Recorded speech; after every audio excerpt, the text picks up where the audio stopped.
Gud.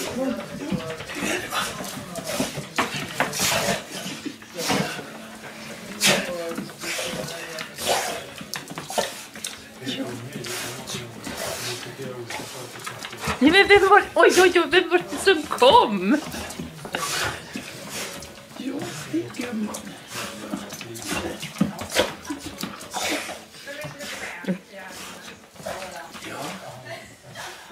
Jag får ju ha någonting nu. Jag måste ju ha någonting. Vill du ha någonting att leka? Ja, gå någon lekgrej nu om som får ta.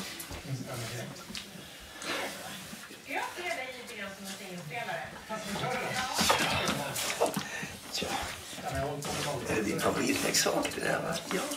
Ja. Ja.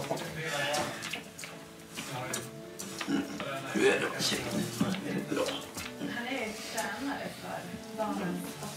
Ser du där i kanten? Va? Känner du upp kanten? Andra sidan. Där. Ja.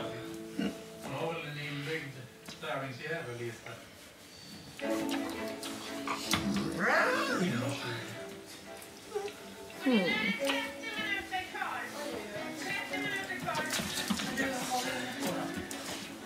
är det med din tjej då? Är det bra?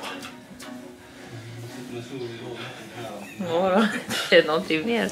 Ska du gå igenom hela leksaksregistret, va? Det är så, man har 3 recept, 2 ugnar och då måste du Va? i vilken ordning man ska. Vem var det som kom hem?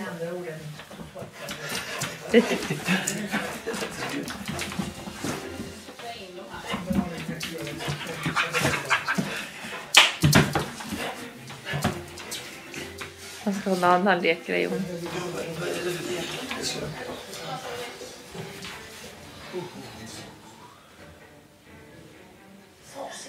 Jag vet inte vad det är hon vill ha då.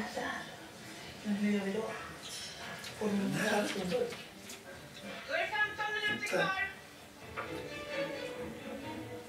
Hon vill ha någonting att dra. Ja. Har du koll på tiden?